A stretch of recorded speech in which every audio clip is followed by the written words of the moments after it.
In this video, I'm gonna teach you how to connect headphones to Fortnite Xbox. It's a very easy process, so make sure to follow along. In this video, I'm gonna give you easy to follow instructions on how to set up most models of headsets or headphones that you have and how to connect them to your Xbox console. The instructions in this video will work for Xbox One and also newer gen Xbox Series S or X. And even though I cannot give you instructions for every single headset model out there, I'm still going to give you general instructions that will be applicable to any brand. So I'm going to show the most common connection types. So for the first method, this is going to work if your specific headphone model is connected over a wireless receiver.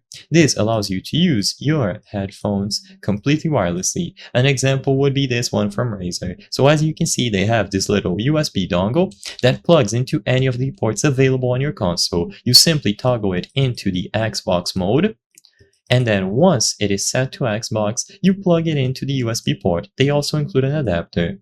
You might have other models from other brands like SteelSeries, which also use this connection type, but to keep it simple, plug the receiver into any of the ports available on your console and then power the headset on.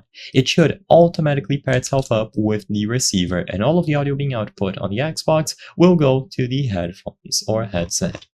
Now, another common connection type is going to be through this button here. So every single Xbox console has a button with a few wavy lines like this. This is the synchronize or connect button, and it allows you to connect different peripherals, including some headphones. So all that you have to do is power on your specific headphone model, hold the power button for a few seconds, and then press the connect button on the console.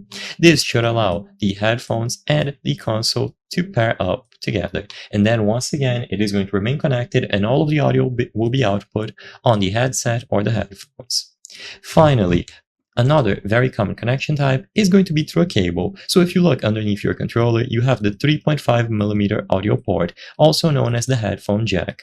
All that you have to do here is establish a connection between your headphones and the port available on your controller. By doing this, once again, all of the audio will go over to the headphones. I hope I was able to help you on how to connect headphones to Fortnite Xbox. If this video helped you, please be sure to leave a like and subscribe for more very easy tips. Thank you for watching.